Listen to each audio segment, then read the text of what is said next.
Vamos. Sé que ya venía con un contexto y un interés sobre estos temas de derechos civiles. ¿Cómo llega a la...? Si quieres explica, vamos a explicar. No todo el mundo sabe lo que es la ACLU. Ok, la ACLU es la Unión Americana de Libertades Civiles. Algunos le dicen la Unión Estadounidense de Libertades Civiles. American Civil Liberties Union. ACLU es, pues las siglas. El ACLU, que se dice en ACLU. ACLU es el bufete legal de derechos constitucionales más grande y antiguo de Estados Unidos. Y en Puerto Rico hemos tenido la oficina ya más o menos 20 años. Y esa organización comenzó como un grupo de activistas, como empecé yo, ¿no? En Nueva York, cuando pasaron en 1918 The Sedition Act, la ley sediciosa, creo que sería una traducción. De la Primera Guerra Mundial. De la Primera Guerra Mundial. Y en ese momento lo que hacían es, se metían sin órdenes de allanamiento en las casas de personas que ellos consideraban bolcheviks o comunistas, porque no estaban de acuerdo con la Primera Guerra Mundial y se oponían, pues eran comunistas y eran simpatizantes de los rusos comunistas, o los sindicatos, miembros de los sindicatos. Y entonces se usaba esa ley para primero meterse a las casas a rebuscar sin órdenes de allanamiento y luego encarcelarlos y en muchos casos sin juicio. También yo escuché que a periodistas que vocalizaban en contra de la guerra también los metían presos. Exactamente. Y durante McCarthy, en los años 50 y 40, también ocurrió lo mismo. ¿Qué pasa? Pues eso es lo que demuestra, lo que nosotros siempre decimos, es que en la historia todo se repite. Usted ve que estábamos en los tiempos donde el aborto no se permitía. Viene Roe versus Wade, y ahora, 50 años después, casi 50 años después, quitándolo de nuevo. Y eventualmente va a surgir un nuevo movimiento y van a tener que revisitar eso. Pues el Sedition Act, eso ocurrió. Luego pasó todo ese tiempo y llega las Torres y de nuevo tenemos algo similar al Sedition Act, que es el Patriot Act. Pues el ACLU comenzó como el brazo legal de esos grupos que eran considerados o comunistas, sindicalistas o que estaban en contra de la Primera Guerra Mundial. War Resisters. ¿Y qué hacían? ¿Los defendían? Sí. ¿Defendían sus derechos constitucionales? Bueno, en aquel momento, en 1918, en aquel momento era un grupo de personas todas bien conocidas. Helen Keller, por ejemplo, una mujer no vidente que era bien famosa y se hizo bien famosa, y otras personas que en la historia de Estados Unidos son personas con mucho prestigio en la historia, fueron parte de los organizadores de lo que llamaban en aquel tiempo The American Civil Liberties League, que no era una organización como tal, sino un junte de personas, pues, y no eran abogados la mayoría, muchos de ellos eran trabajadores sociales. Y ahí estaba quien pasó a ser luego un juez del Tribunal Supremo de Estados Unidos como fundador, que es Frankfurter, el juez Frankfurter, que era un inmigrante. Era un inmigrante judío, y logró entrar al Tribunal Supremo como juez del Tribunal Supremo, luego de que ya había formado parte de este grupo, The American Civil Liberties League. En 1920 se incorpora en Nueva York como una organización sin fines de lucro, que es el American Civil Liberties Union. Porque esto lleva 102 años. Entonces el enfoque del ACLU siempre había sido defender los derechos fundamentales garantizados por las constituciones de Estados Unidos. Digo las constituciones porque es la de Estados Unidos y los estados. Y la del estado donde tú estés ubicado. Y luego incorporan pues también los conceptos universales de los derechos humanos. Cuando el movimiento afroamericano de libertad, de derechos civiles comienza a coger auge en Estados Unidos, en los 50, en los 60, pues el ACLU comienza a entrar al concepto que es parte de los derechos humanos, de los derechos civiles. y entonces forma parte de todos esos casos grandes que nosotros hoy en día conocemos, ¿ves?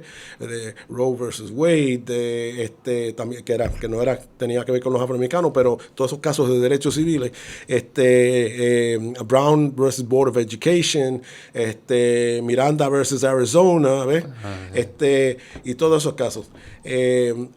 En un momento dado hubo crítica de que el ACLU perdió su visión, porque la visión era defender los derechos fundamentales, no los derechos civiles de grupos particulares como Roe versus Wade, que es mujeres, Brown versus Board of Education, que es los afroamericanos.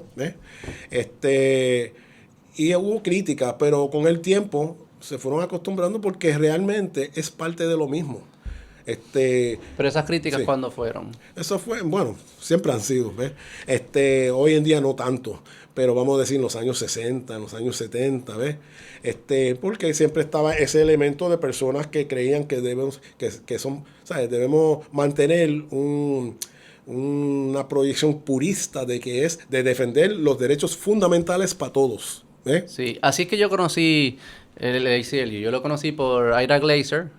Sí. Que ha salido en muchos programas que yo veo y entrevistas. También me puse a ver los debates que él tenía con, ¿cómo que se llama? Buckley, William F. Buckley. Y hay un documental que se llama Mighty Ira, que está en Amazon. Ese yo no lo he visto, pero yo conocía a Ira cuando estaba en el ACLU y yo entré cuando estaba Ira. Entonces, los casos...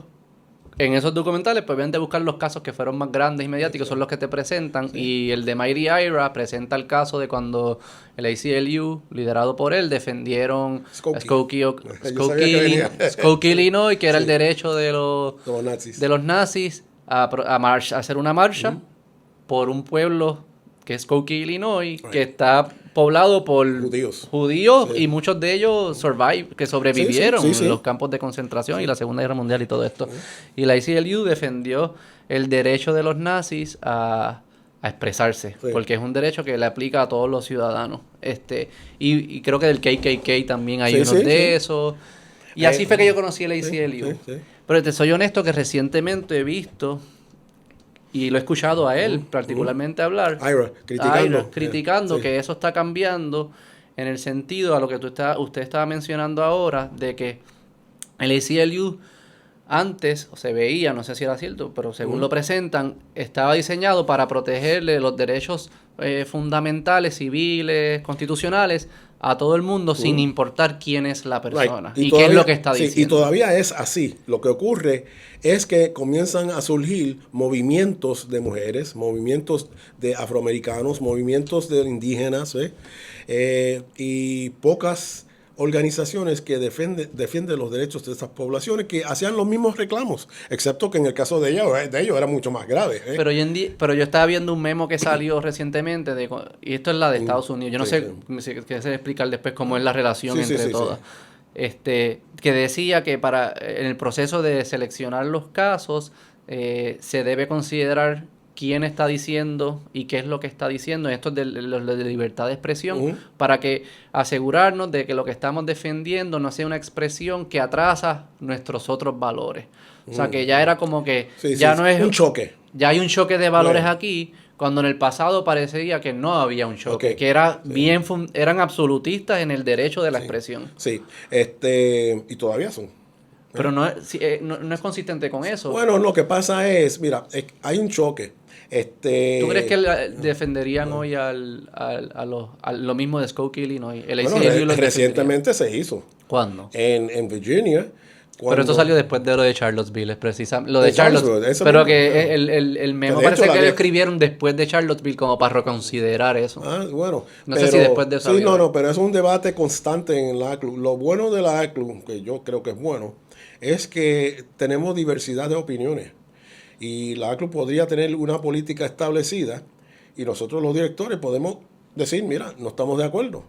Ahora, no podemos hacer algo que sea inconsistente con la política nacional allá del ACLU, pero sí en los debates nos expresamos y a veces hay choques entre los directores, el director ejecutivo o la junta, y hay choques y hay gente que dice, mire, Yo conozco a la directora de allá de Charlottesville, de hecho, yo la considero amiga. Claro. Está casada con puertorriqueños y ¿Verdad? se pasa en Puerto Rico Ajá. bastante. Y ella, pues, tomó esa decisión, entendió de que era importante defender el derecho de expresión y respectivamente del mensaje que sea. ¿Ves? Claro, no esperaba que iban ahí con armas y tú sabes, eso es algo que es Pero eso, imprevisto. y es responsabilidad de ellos, no de la ACLU. Eso Exacto. no hay que... Así es que ella tenía esa posición. Luego ocurre lo que ocurrió allí y estuvo bajo ataque fuerte No lo dudo. de personas que creen que el ACLU no deben meterse en esas situaciones. Pero asumo que históricamente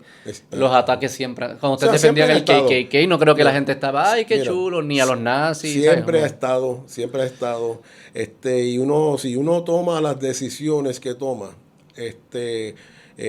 basado en qué van a pensar de mí, pues este no es el campo para ti. Pero y lo traigo porque yo odio la política, yo no soy partidista ni nada, lo detesto. Yo no soy partidista tampoco. Y de las cosas que me gustaban de esta institución, que llegué a conocer, como te dije, a través de Ira Glazer, era como que, wow, alguien o una institución que se dedica a proteger los mecanismos que tenemos para construir la sociedad. No, ¿verdad? Como la libertad de expresión es un mecanismo para nosotros construir la sociedad que queremos, y reconocen que protegerse a la gente que ellos odian es igual de importante que protegerse a los que ellos quieren, porque si no proteges el mecanismo, al final los estás abandonando para cuando tú lo necesites. Y yo dije, diablo, qué cool que existe este organismo que es tan, como que tiene tan claro esa misión. Y cuando veo este comportamiento en los años recientes, que obviamente desde afuera, yo no estoy en la trinchera como usted está, y lo digo con mucha humildad y respeto. Desde afuera es como, wow, parece que ya no es lo mismo. Y lo que es nuevo quizás no es malo, pero no es lo mismo. Y para alguien que no era partidista es como que perdí un organismo que está protegiendo los valores. No lo que dicen, sino el hecho de poder decirlo. Sí, no, pero...